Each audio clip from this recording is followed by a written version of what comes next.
जिंदगी में ना दो ही बड़े मसले हैं। पहला मसला ये कि ढेरों ढेर कपड़ों को ऑर्गेनाइज कैसे करना है और दूसरा मसला ये कि अपने बजट को कंट्रोल कैसे करना है। अगर आपका घर किराए का है ना, कमरा भी छोटा है और अलमारी भी नहीं है ना, तो कपड़ों को संभालना और भी ज्यादा चैलेंजिंग हो जाता है। तो आज मैं आपको बताऊंगी छोटे कमरे में बगैर अलमारी के ढेरों ढेर कपड़ों को आप किस तरह खूबसूरती से और क्रिएटिविटी से ऑर्गेनाइज कर सकते हैं। साथ के साथ मैं कुछ स्मार्ट प्लानिंग शेयर करूंगी जिससे आप अपने बजट को समझदारी से कंट्रोल कर सकते हैं और अपने डेली रूटीन शेयर करूंगी। तो आज का ब्लॉग ना सिर्फ इन्फॉर्मेटिव होने वाला है बल्कि आप लोग बहुत सारा एंजॉय भी करने वाले हो।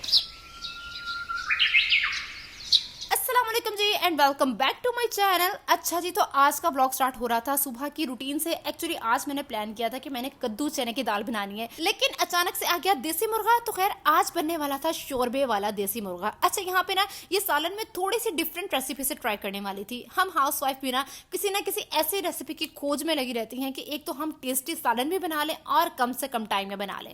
अच्छा, यहाँ पे ना आटा मैंने रात को ही गूंद के रख लिया था और दूध वाली देगची भी रात को ही खाली कर ली थी और सुबह 9 बजे गैस चली जाती है तो 8 बजे मैंने हांडी चूल्हे पे चढ़ा दी थी ताकि 9 बजे मैं बिल्कुल फ्री हो जाऊं। ये सब कुछ बताने का मकसद सिर्फ ये है कि अगर आप अपना दिन थोड़ा सा प्लान करके चलते हो और समझदारी से घर के कामों को मैनेज करते हो ना, तो आपका सारा दिन स्ट्रेस फ्री गुजरता है। देखिए, यहाँ पे प्रोडक्टिविटी का मतलब ये हरगिज नहीं होता कि आपने दिन के सारे काम खत्म कर लिए हैं। प्रोडक्टिविटी का मतलब ये होता है कि घर के कामों के साथ साथ आप खुद की जहनी और जज्बाती हालत का भी ख्याल करो। अच्छा, यहाँ पे ना एक साइड पे मैंने सॉस पैन लिया, उसमें पानी डाला, देसी मुर्गा डाला और नमक डाल के उसकी यखनी बनने के लिए रख दिया। इस तरह से देसी मुर्गा गलना तो नहीं था, लेकिन उसकी यखनी जो उसका असल असर है ना, वो पानी के अंदर निकल आना था। दूसरे चूल्हे पे मैंने रख दिया जी प्रेशर कुकर, उसमें ऑयल डाला और जीरा डाल के ना उसको हल्का सा फ्राई किया। अच्छा, यहाँ पे मैंने पता क्या किया कि ग्राइंडर में प्याज, लहसुन, अदरक, टमाटर, सब्ज मिर्चें सब डाल के उसका पेस्ट बना लिया ताकि फटाफट से मेरी ग्रेवी रेडी हो जाए। तो खैर वो पेस्ट मैंने ऑयल के अंदर डाला और इसके बाद नमक, मिर्च, हल्दी, सूखा धनिया डाल के ना तो इसकी ग्रेवी बनने के लिए रख दिया।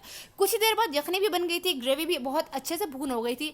फिर मैंने ये किया कि देसी मुर्गा निकाल के ग्रेवी के अंदर डाल के उसको थोड़ा सा भूना और उसके बाद फिर जो यखनी थी ना उसको भी मैंने सालन के अंदर डाल दिया। अच्छा, यहाँ पे ना आपने जब ग्रेवी रेडी करना है ना तो नमक थोड़ा सा कम डालना है क्योंकि हमने यखनी में भी नमक डाला है।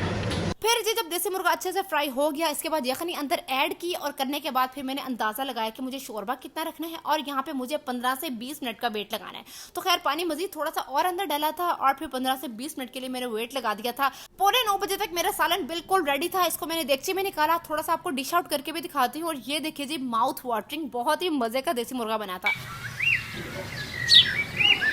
अच्छा, खैर अब आ जाते हैं असल टॉपिक की तरफ के छोटे कमरे में किराए के घर में बगैर अलमारी के ढेरों ढेर कपड़ों को किस तरह से क्रिएटिवली ऑर्गेनाइज कर सकते हैं। डिस्क्लेमर कि मैं किराए के घर में नहीं रहती हूँ और मेरे घर में ना ढेरों ढेर अलमारियां हैं, वार्डरोब है चीजों को ऑर्गेनाइज करने की। लेकिन मेरी बहुत ज्यादा सब्सक्राइबर्स बहनों ने ना रिक्वेस्ट की है, तो आप सबकी रिक्वेस्ट पे मैं आज की वीडियो बना रही हूँ। अच्छा, सबसे पहले आपको चाहिए है जी कार्डबोर्ड, सीजर्स और ग्लू गन और इसे स्टेप बाय स्टेप आपने इस तरह का ऑर्गेनाइजर रेडी कर लेना है जैसा कि आप आज की वीडियो में देख रहे हैं।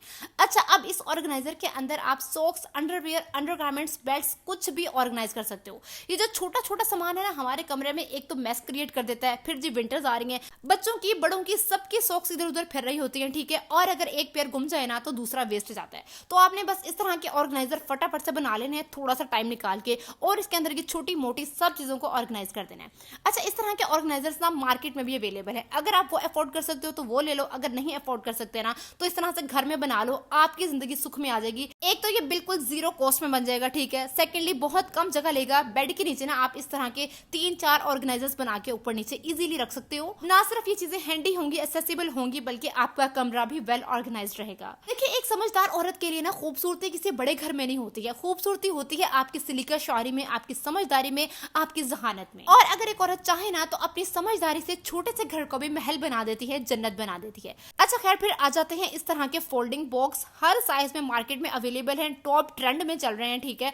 आप लोग थोड़ी बचत करो और बचत करके ना इस तरह के ऑर्गेनाइजर्स बाय किया करो, ठीक है। अल्लाह पाक ने जो आपको दिया है ना वो आपके पहना हुआ नजर आना चाहिए, आपकी लाइफ पे इंप्लीमेंट किया हुआ नजर आना चाहिए, ठीक है। एक जो सलीकामंद औरत होती है ना वो किस तरह थोड़ी बचत करके स्मार्ट प्लानिंग से पैसे बचाती है और फिर उन पैसों से अपनी जिंदगी को आसान बनाती है।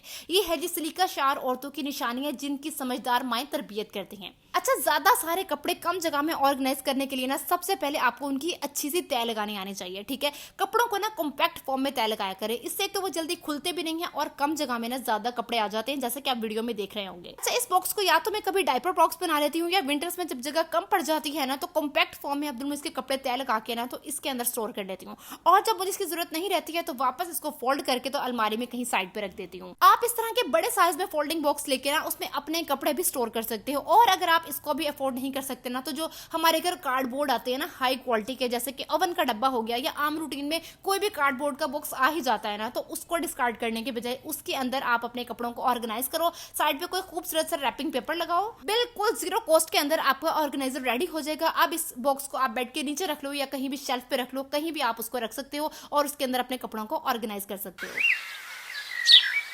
अच्छा, फिर जी आपके कमरे में अगर वार्डरोब नहीं है ना तो आप कमरे का जो दरवाजा है ना उसकी पीछे वाली जगह का ज्यादा से ज्यादा इस्तेमाल किया करो। उसके पीछे आप इस तरह का हाई क्वालिटी स्टैंड लगा लो। अब इस स्टैंड के ऊपर आप अबाया, स्टॉलर, पेंट, बेल्ट, कैप्स कुछ भी ऑर्गेनाइज कर सकते हो। अगर अच्छी क्वालिटी का होगा ना तो अगर आप इसके साथ ज्यादा वेट भी हैंग कर दोगे ना तो इसको घंटा फर्क नहीं पड़ेगा। तो यहाँ पे ना मैंने बहुत ही डिफरेंट स्टाइल का ये हैंगर बाय किया है, जिसके ऊपर की जो हुक है ना वो स्लाइडिंग है। ठीक है, इसके अंदर डिफरेंट पोर्शंस बने हुए हैं और इसके मजे की बात पता क्या है कि जब मैं इसको हैंग करूंगी ना तो ये वर्टिकल हो जाएगा और जगह भी कम लेगा, और इन पोर्शंस के अंदर मैं अपने जितने भी हिजाब है, स्टॉलर है ना वो सारे हैंग कर दूंगी। अब इस हैंगर को ले जाके मैं लटका दूंगी दरवाजे के पीछे। ये देखिए दरवाजे के पीछे मैंने हैंग कर दिया और ये बिल्कुल वर्टिकल शेप में आ गया। ठीक है, जगह भी कम ले रहा है, स्टॉलर भी सारे हैंग हो गए हैं, विजिबल है, नजर आ रहे हैं। ठीक है, जो मुझे चाहिए होगा इसमें से निकालूंगी और जब यूज कर लूंगी ना तो वापस उस पोर्शन के अंदर डाल दूंगी। ठीक है, आपस में मर्ज भी नहीं होंगे। और ये ऑर्गेनाइजर जो है ना ये वर्टिकली जगह भी बहुत कम लेता है। अब यहाँ पे मैं अपनी वही बात रिपीट करूंगी कि जो सलीका शियार और समझदार औरत होती है ना उसका असल इम्तिहान शुरू होता है शादी के बाद, जब वो बचत करके अपने बजट को कंट्रोल करके ना अपनी जिंदगी को आसान बनाती है। ठीक है, यहाँ पे आपने अब अपनी पॉकेट मनी को सेव करते जाना है, थोड़े बहुत पैसे जो है वो जमा करते जाएं, कमेटी डालें और उससे फिर इस जगह ऐसी जगह पे इन्वेस्ट करें कि आपकी खुद की जिंदगी आसान हो। ठीक है, आपकी लाइफ अपडेट हो। अच्छा, आप सबके साथ में DIY ऑर्गेनाइजर्स, मोटिवेशनल बातें, रेसिपीज सब कुछ शेयर करती रहती हूँ, लेकिन आज मैं अपनी खुशी भी शेयर करने वाली हूँ क्योंकि आज मेरे कंप्लीट हो गए हैं 10K सब्सक्राइबर्स। यार मुझे यकीन ही नहीं आ रहा है। जब मैंने चैनल शुरू किया था ना तो मैं सोचा करती होती थी कि काश किसी दिन मेरे भी 10K सब्सक्राइबर्स होंगे, क्या वाकई होंगे भी या नहीं होंगे, कहीं मैं चैनल अंदर छोड़ ना दूँ। और जब मेरे कल परसों 10K सब्सक्राइबर्स कंप्लीट हुए हैं ना, यकीन करें मुझे ऐसा लग रहा है जैसा कि मैं ख्वाब देख रही हूँ। और जब आपका ख्वाब पूरा होता है ना तो एक बेयकीनी की सी कैफियत होती है। दिल करता है कि कोई चूंटी काटे और आंख खुल जाए, और आंख खुलने के बाद इतना प्यारा ख्वाब। और ये ख्वाब सिर्फ आप सबकी सपोर्ट की वजह से कंप्लीट हुआ है, मेरे पेरेंट्स की दुआओं की वजह से, मेरे हार्ड वर्क की वजह से, कंसिस्टेंसी की वजह से कंप्लीट हुआ है। तो थैंक यू गाइस, और मुझे इस तरह से सपोर्ट करते रहिएगा। और इन 10K सब्सक्राइबर्स की खुशी में मैंने खुद को भी एक गिफ्ट दिया जो कि मैं अपने अपकमिंग ब्लॉग में इंशाल्लाह ताला रिवील करूंगी। आप सबने मुझसे बहुत ज्यादा क्वेश्चन किए कि भाई आपने अपने यूट्यूब की फर्स्ट इनकम से क्या खरीदा, आपने तो हमें दिखाया नहीं। तो मैंने अपनी यूट्यूब की इनकम जमा करके मैंने क्या खरीदा है ये अपकमिंग वीडियो में इंशाल्लाह ताला आप लोगों के साथ लाजमी शेयर करूंगी। और आखिर में अल्लाह पाक से मेरी दुआ है कि मेरी सब बहनों की अल्लाह पाक जायज ख्वाहिशात पूरी करें। ठीक है, मेरी जिस बहन ने जो ख्वाब देखे हुए हैं अल्लाह पाक सबके ख्वाब पूरे करें। अल्लाह पाक हम सब के लिए आसानियां करें, हम सबको खुशियां दें और खैर बरकत वाला रिस्क दें। आमीन आमीन। इंशाल्लाह ताला मुझे भी अपनी दुआ में याद रखिएगा। तो मिलते हैं जी नई वीडियो में नए आइडियाज के साथ। अल्लाह हाफिज।